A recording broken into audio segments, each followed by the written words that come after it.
Friends welcome to my YouTube channel. Friends Narela के EWS category और LIG category के जो फ्लैट्स हैं वह डीडीए के लिए एक मुसीबत बन गए हैं। पिछले 6-7 साल से डीडीए इन फ्लैट्स को बेचने का भरसक प्रयास कर रहा है, लेकिन ये फ्लैट्स जो है डीडीए का पीछे ही नहीं छोड़ रहे। ईडब्ल्यूएस कैटेगरी के फ्लैट्स में तो फिर भी लोग इंटरेस्ट ले रहे हैं, लेकिन उतना इंटरेस्ट नहीं ले रहे, उतना पॉजिटिव इंटरेस्ट लोगों का नहीं है जितना कि होना चाहिए। जिस टाइप से फ्लैट्स के जो रेट हैं 10-12 लाख हैं, उस हिसाब से लोगों का इंटरेस्ट अच्छा खासा होना चाहिए, लेकिन ईडब्ल्यूएस कैटेगरी के फ्लैट्स में भी लोगों का उतना इंटरेस्ट नहीं है। रीज़न है पब्लिक ट्रांसपोर्ट की पुअर फैसिलिटी और बेसिक एमिनिटीज़ का अभाव। इसी रीज़न से नरेला के जो फ्लैट्स जो हैं बिक नहीं पा रहे हैं। नरेला के फ्लैट्स को सेल आउट करने के लिए डीडीए ने ईडब्ल्यूएस क्राइटेरिया में बदलाव किया और जहाँ पे इंडिविजुअल इनकम 3 लाख होती थी ईडब्ल्यूएस कैटेगरी में, उस कैपिंग को डीडीए ने ख़त्म कर दिया। फिर भी फ्लैट नहीं बिके। उसके बाद ईडब्ल्यूएस कैटेगरी के लोगों को ईजिली लोन प्रोवाइड हो सके, इसके लिए डीडीए ने बैंक्स का एक कैंप लगवाया था 3-4 दिन के लिए। उसके बाद भी डीडीए के फ्लैट्स के लिए उतना लोगों का उत्साह नज़र नहीं आया। डीडीए स्पेशल हाउसिंग स्कीम 2021 में जो फ्लैट्स जो थे नरेला के अनसोल्ड रह गए थे, उनको सेल आउट करने के लिए DDA first come first serve scheme लेके आया। डीडीए की यह स्कीम सिर्फ नरेला लोकेशन के लिए थी, लेकिन इस स्कीम में भी लोगों का उतना इंटरेस्ट देखने को नहीं मिला। जहां फर्स्ट कम फर्स्ट सर्व के फर्स्ट फेज में डीडीए को एक अच्छा रिस्पांस देखने को मिला था। लोगों ने फटाफट अपने फ्लैट बुक कर लिए थे ईडब्ल्यूएस कैटेगरी के। मैं यहाँ पे एलआईजी कैटेगरी की बात नहीं करूँगा, क्योंकि एलआईजी कैटेगरी के फ्लैट्स तो वैसे भी बुक नहीं हुए थे। हुए भी होंगे तो बहुत कम हुए होंगे, बाकी ना के बराबर ही समझिए। जो भी बुक हुए होंगे वह होंगे ईडब्ल्यूएस कैटेगरी के। तो first come first serve scheme में जो फर्स्ट फेज़ आया था उसमें लोगों का अच्छा रिस्पांस रहा, लोगों ने अपने फ्लैट बुक कर लिए। लोगों ने अपने फ्लैट बुक क्या किए, डीडीए के तो भाव चढ़ गए। डीडीए ने सेकंड फेज़ में जो बुकिंग अमाउंट 10,000 और 20,000 था, जहाँ पे ईडब्ल्यूएस कैटेगरी में बुकिंग अमाउंट 10,000 था और एलआईजी कैटेगरी में बुकिंग अमाउंट 20,000 था, डीडीए ने उसको बढ़ा दिया। तो 10,000 का अमाउंट था उसको 5 गुना बढ़ा के 50,000 कर दिया, और जो 20,000 अमाउंट था उसको भी 5 गुना बढ़ा के 1 लाख कर दिया। यानी किसी भी तरह बंदा फंस जाए। एक बार आपने बुकिंग अमाउंट पे कर दिया तो आपको फ्लैट तो लेना ही है, कैंसिल आप करा नहीं सकते। कैंसिल कराएंगे तो आपको आपका अमाउंट जो है नॉन रिफंडेबल है, यानी आपको 1 रुपया नहीं मिलेगा। तो इस टाइप से डीडीए ने अपने फ्लैट को बेचने के लिए अलग अलग तरह के हथकंडे अपनाए। इसके अलावा भी जब first come first serve scheme launch की गई थी, उस समय डीडीए ने बोला था कि प्रधानमंत्री आवास योजना अर्बन का CLSS जो स्कीम थी, जो सब्सिडी स्कीम थी, उसका लाभ मिलेगा। यहाँ पे डीडीए जानता था कि सेंट्रल गवर्नमेंट ने जो प्रधानमंत्री आवास योजना शहरी थी उसको एक्सटेंड करने से रिलेटेड नोटिफिकेशन अभी इशू नहीं किया था।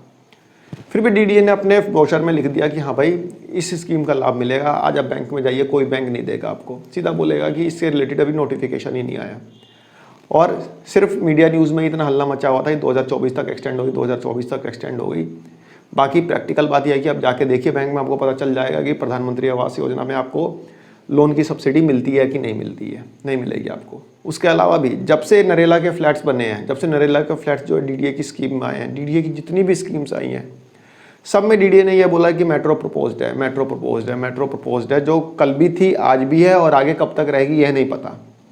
तो डीडीए ने नरेला के फ्लैट्स को बेचने के लिए झूठ सच हर तरह का सहारा लिया, लेकिन डीडीए को उतना पॉजिटिव रिस्पांस नहीं मिल पाया जितना कि डीडीए को एक्सपेक्टेशन थी एक नरेला को सब्सिडी बनाने के लिए। नरेला में डीडीए के पास अभी 40,000 फ्लैट्स का अनसोल्ड स्टॉक है और इन फ्लैट्स को सेल आउट करने के लिए डीडीए डायनेमिक प्राइस कॉन्सेप्ट पे काम कर रहा है। फ्रेंड्स, आप लोग बोलेंगे कि डायनेमिक प्राइस कॉन्सेप्ट में तो डिमांड के साथ साथ यानी कि डिमांड के रेशियो में कॉस्ट बढ़ती है, लेकिन यहाँ पे तो डीडीए के फ्लैट्स की डिमांड ही नहीं है, तो डायनामिक प्राइस कॉन्सेप्ट कैसे लागू होगा, कैसे डीडीए इस चीज़ को इम्प्लीमेंट करेगा। तो फ्रेंड्स, बहुत से लोगों को तो यही नहीं पता होगा कि डायनामिक प्राइस कॉन्सेप्ट होता क्या है। फ्रेंड्स, सिंपल सी बात है, आपको 2 लाइन में समझा देता हूँ। जैसे आप रेलवे का रिजर्वेशन कराते हैं प्रीमियम तत्काल कोटा में।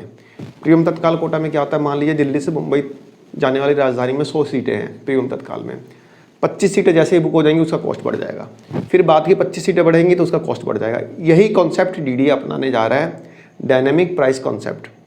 अब आप बोलेंगे कि यहाँ पे कि क्या बात कर रहे हो, जब इसकी डिमांड होगी फ्लैट्स की नरेला की तभी ना कॉस्ट बढ़ेगा, यहाँ पे डिमांड ही नहीं है तो कैसे कॉस्ट बढ़ेगा। तो फ्रेंड्स, डीडीए का जो डायनेमिक प्राइस कॉन्सेप्ट है यहाँ पे थोड़ा सा अलग है, थोड़ा हटके है। अब डीडीए के डायनेमिक प्राइस कॉन्सेप्ट में क्या आप समझिए फ्रेंड्स, डीडीए जो है ईडब्ल्यूएस कैटेगरी के फ्लैट्स के रेट कम करेगा। जी हाँ फ्रेंड्स, कम करेगा रेट। वो भी 10-20 हज़ार रुपये कम नहीं करेगा, 1,00,000-2 लाख भी कर सकता है, 1,00,000-2 लाख करेगा, हो सकता है 1 लाख हो, लेकिन करेगा ज़रूर। जो डायनेमिक प्राइस कॉन्सेप्ट है उसमें 1 लाख रुपए तक कम कर सकता है डीडीए अपने फ्लैट्स की कीमत, 2 लाख भी हो सकता है, 3 लाख भी हो सकता है। अब बात आती है कि जो डीडीए इसमें प्राइस कम करेगा तो इसमें डायनेमिक कहाँ पे जाएगा, मतलब कि जो कॉस्ट बढ़ाएगा वो कहाँ पे बढ़ाएगा, क्योंकि कॉस्ट कम करेगा तो डिमांड तो सीधी सी बात है बढ़ेगी, और डिमांड बढ़ेगी तो कॉस्ट बढ़नी चाहिए ना। जी हाँ फ्रेंड्स, कॉस्ट बढ़ेगी, लेकिन डीडीए के नरेला के फ्लैट्स की कॉस्ट नहीं बढ़ेगी, कॉस्ट बढ़ेगी जो डीडीए के प्रीमियम लोकेशन के जो फ्लैट्स निकलेंगे वहाँ की कॉस्ट बढ़ेगी। डीडीए अपने नरेला के फ्लैट्स में जो रेट कम करेगा, बेसिकली अब मान के चलिए जो सब्सिडी देगा, उस सब्सिडी का कंपनसेशन डीडीए अपने प्रीमियम लोकेशन के फ्लैट्स को कॉस्ट बढ़ा के करेगा। सपोज दैट नरेला में ईडब्ल्यूएस कैटेगरी पे डीडीए ने 1 लाख रुपए कम कर दिए एक फ्लैट पे, तो डीडीए जो साउथ दिल्ली में, वसंत कुंज में, द्वारका में या फिर रोहिणी में कोई फ्लैट निकालेगा, कोई अदर लोकेशन के जो फ्लैट्स निकालेगा उसमें कॉस्ट बढ़ाएगा। ये है डीडीए का डायनेमिक प्राइस कंसेप्ट, और डीडीए इस कंसेप्ट पे वर्किंग कर रहा है। डीडीए इस कंसेप्ट में ये भी देख रहा है कि कोई लीगल कॉम्प्लिकेशन तो नहीं आएगी।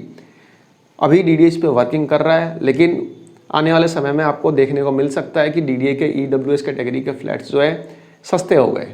फ्रेंड्स, जैसे कि आप देख सकते हैं, यह आज का ही न्यूज़पेपर है, 13 अप्रैल 2023 का, टाइम्स ऑफ इंडिया है। थोड़ा सा स्लाइड करके नीचे चलते हैं, थोड़ा सा जूम कर देता हूँ मैं आपको। फ्रेंड्स, आप देख सकते हैं आज की न्यूज़ है, to boost sales of its flat DDA plans dynamic pricing.